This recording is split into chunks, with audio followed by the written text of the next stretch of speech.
Selamat pagi saudara-saudara. Selamat merayakan hari Paskah. Tuhan sudah memenangkan maut. Dan inilah saatnya kita berterima kasih karena Tuhan sudah bangkit. Mari kita memulai renungan kita dengan berdoa terlebih dahulu. Bapa di surga, tidak ada yang tidak mustahil Tuhan. Hari ini, di pagi ini, di hari Minggu Paskah ini Tuhan, kami naikkan syukur. Tuhan sudah bangkit. Tuhan sudah mengalahkan maut. Tuhan hidup buat kami. Ajari kami Tuhan untuk mampu menghayati, memberlakukan bahwa kami punya Tuhan yang hidup, yang sudah bangkit. Menyemangati kami Tuhan. Ajari kami Tuhan untuk mensyukuri di hari Paskah ini. Dalam nama Yesus kami bersyukur dan berdoa. Amin. Saudara-saudara, renungan Paskah kita diambil dari Yohanes 20 ayat 1 sampai 18. Yohanes 20 ayat 1 sampai 18 yang menjadi pembacaan kita hari ini.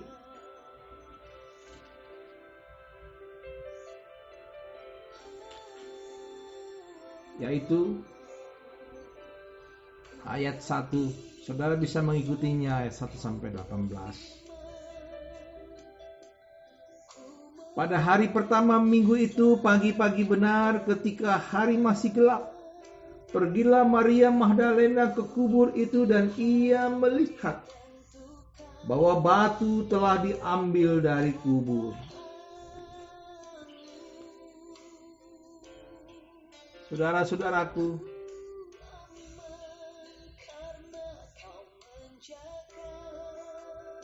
apa yang bisa kita bayangkan, kita rasakan saat kita melihat Tuhan yang sudah bangkit seperti yang dilakukan oleh Maria pada ayat 1. Maria Magdalena dalam keadaan masih gelap saat itu pergi ke kubur dan ia melihat bahwa batu telah diambil dari kubur. Perubahan apa yang terjadi jika orang melihat Tuhan yang sudah bangkit? Dalam bacaan kita yang pertama, bagi Maria, kematian bukanlah akhir segalanya, tetapi awal dari kehidupan yang indah. Kedatangan Maria ke kubur pada pagi-pagi benar adalah untuk melakukan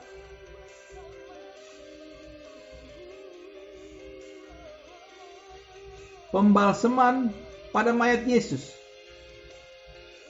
Namun semua menjadi batal karena mayat Yesus tidak ada.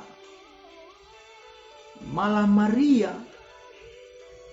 berjumpa dengan Yesus yang sudah bangkit dari kematian. Kematian tidak bisa menguasai tubuh yang tersalibkan dari Tuhan Yesus.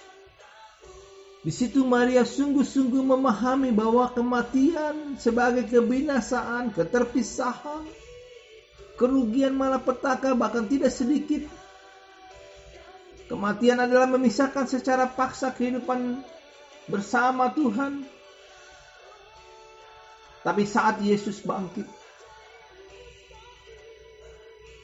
ini adalah batas akhir dari kehidupan manusia.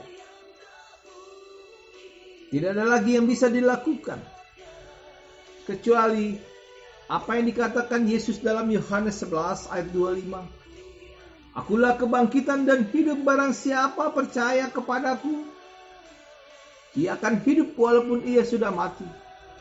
Dan setiap orang yang hidup dan yang percaya kepadaku tidak akan mati selama-lamanya.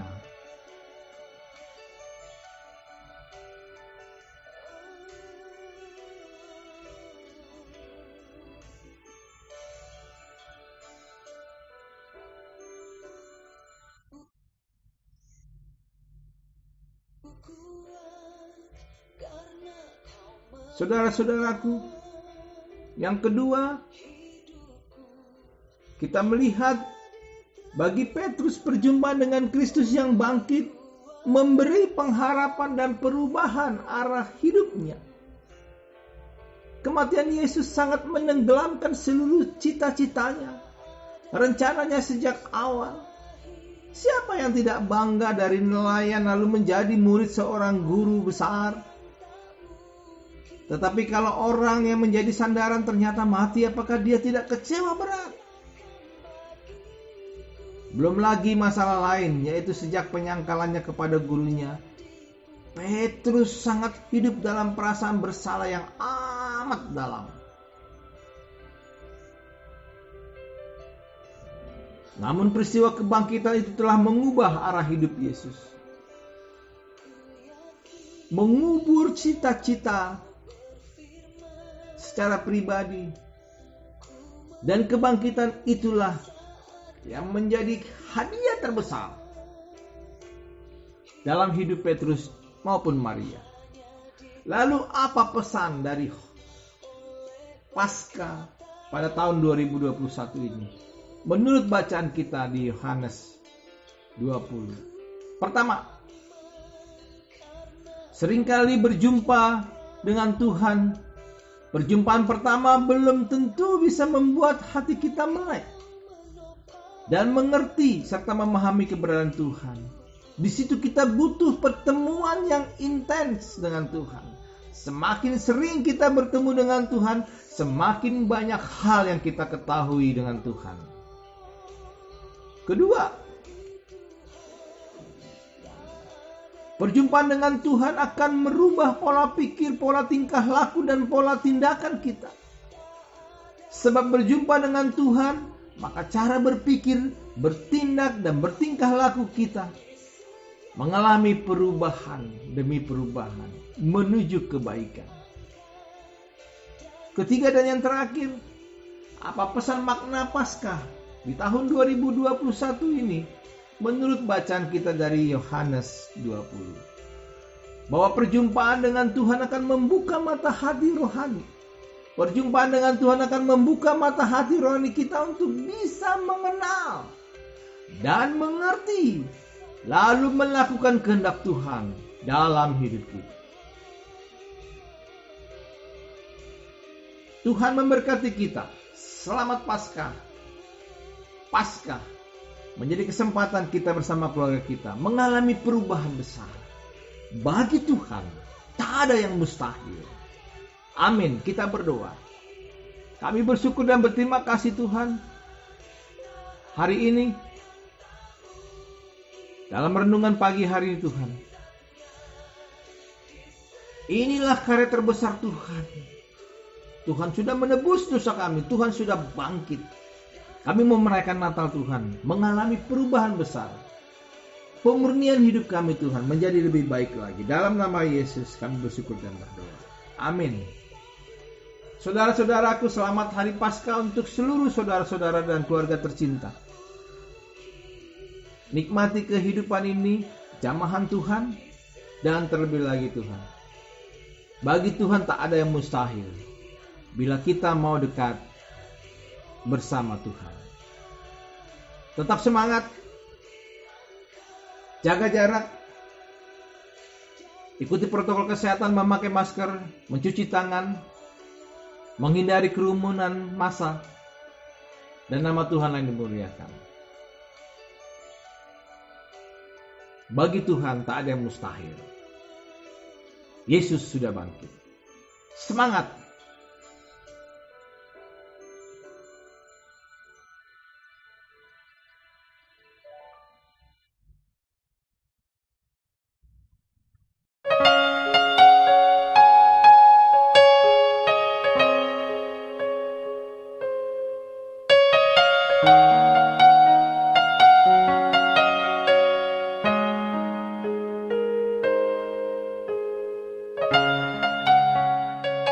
Saya Marskal TNI Hadi Cahyanto, Panglima Tentara Nasional Indonesia. Dan saya Jenderal Polisi Listio Sigit Prabowo, Kepala Kepolisian Negara Republik Indonesia. Kami mengucapkan selamat merayakan Paskah bagi umat Kristiani. Semoga sukacita Paskah dan cinta kasih Tuhan tetap tinggal di dalam hati seluruh umat manusia. Semoga semangat Paskah membawa kedamaian dan persatuan untuk hari esok yang lebih baik.